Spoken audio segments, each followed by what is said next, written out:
This is one of the strangest stories Jesus ever told. A man is caught mismanaging money.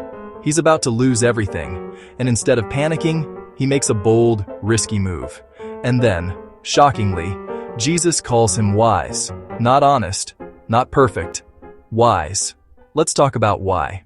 There was a manager who worked for a wealthy owner. This wasn't just any employee. He was the steward, the one entrusted with overseeing the owner's entire estate. He held the keys, managed the accounts, and wielded significant authority on the owner's behalf. For years, he enjoyed the prestige and comfort that came with his position, a life built on the foundation of his master's trust. But that trust had begun to erode. One day, accusations came in, quiet whispers at first, then more formal reports that could no longer be ignored. The charge was serious. He was wasting resources, squandering the owner's wealth, misusing what was entrusted to him. The accounts didn't add up, and the evidence of his negligence was mounting. The owner calls him in. The air in the room is thick with unspoken finality. And the owner says, "Give an account of your work. Show me the books, explain these discrepancies, because you're about to lose your job." The words are not a warning, they are a verdict. Just like that, his future collapses. The life he knew is over. In that single terrifying moment, he sees the void ahead. No savings to fall back on. No backup plan meticulously crafted, no safety net to catch him. He had lived for the present, assuming the future was secure. Now, it's a sheer drop. And then the manager says something revealing, a moment of brutal self-honesty. "I'm not strong enough to dig for a living. I'm too proud to beg on the street. I need a plan. I have to do something now." This is one of the most important moments in the story. It's the pivot point between panic and purpose. He faces the stark reality of his situation without delusion. He tells the unvarnished truth about himself, his physical weakness, his social pride. And then, crucially, he moves. He doesn't freeze. He doesn't wallow in self-pity. He acts. He understands that no title can save him now. The nameplate on his door is meaningless. No reputation from the past can repair this by itself. What people thought of him yesterday is irrelevant to the reality of tomorrow. Time shrinks. The seconds tick with deafening loudness. Options narrow with every passing moment. The window of opportunity is closing fast. He has a little authority left, the lingering power of his soon-to-be former position. And he has very little time before the door is locked behind him for good. So he chooses urgency over despair. He chooses action over paralysis. He decides to leverage the one thing he has left, a sliver of time and authority, to secure his future. With his back against the wall and the clock ticking down, the stage is set for a risky, audacious plan. The clock is ticking down on his career, but the manager isn't paralyzed by fear. He's galvanized by it.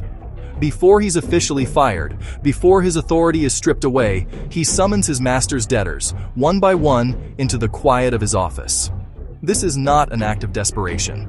It's a calculated strategy, born from the stark realization that his future depends entirely on the actions he takes in these final, fleeting moments. He has a plan. "How much do you owe my master?" The first man, a farmer, shifts nervously. 100 measures of olive oil. The manager doesn't hesitate. "Take your bill, sit down quickly and make it 50. The next man is brought in. "And you?" 100 measures of wheat. The manager's pen is already moving. "Take your bill and write 80. He's cutting deals fast, a flurry of ink and handshakes. He's not just reducing debts. He's forging alliances, creating a network of people who will owe him a favor, who will remember his act of generosity. He's building a bridge from his collapsing present to a viable future. Why this sudden flurry of illicit mercy? Because he knows something with absolute certainty. This moment, this sliver of remaining power, is all that stands between him and destitution. He knows his time is short. He's using the last ounces of his authority to prepare for what's coming next. He is converting his master's assets into his own social capital. He transforms paper into people, turning abstract debts into tangible relationships. Let's be clear, He is not moral in his method. He is acting dishonestly, leveraging his position for personal gain. But he is unmistakably, powerfully urgent. He understands the value of a closing window of opportunity. And that urgency changes outcomes. It forces creativity. It demands action. He is preparing a future for himself with the last minutes of his present, demonstrating a shrewdness that cannot be ignored. And here comes the most jarring part of the story. When the wealthy owner hears what his disgraced manager has done, he doesn't fire him on the spot. He doesn't call the authorities.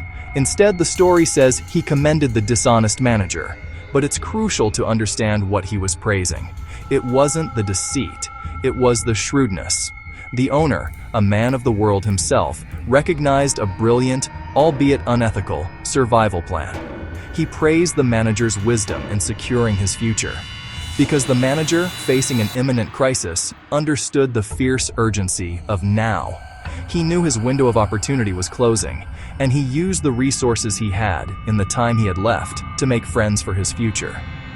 It's at this point that Jesus turns the parable into a piercing observation. He says something deeply uncomfortable. The people of this world are often more shrewd in dealing with their own kind than are the people of the light. In other words, people who don't follow God often plan with more energy and foresight for their temporary, earthly futures than believers plan for their eternal ones. We meticulously plan for retirement, for vacations, for our careers, all things that will one day end. It stings because, if we're honest, we know it's true. We secure our next few decades with intense focus, while often neglecting the forever that awaits.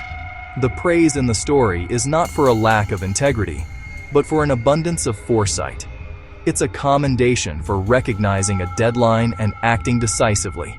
And Jesus wants us to learn from that shrewdness, to apply that same level of strategic, urgent foresight not for dishonest gain, but for eternal purposes. He's calling us to be just as clever, just as resourceful for the kingdom of God. Jesus isn't telling us to cheat. He's asking us a question. Do you live like time matters? Do you use what you have, your influence, your money, your time, your gifts, to prepare for what lasts? Or do we assume there's always later?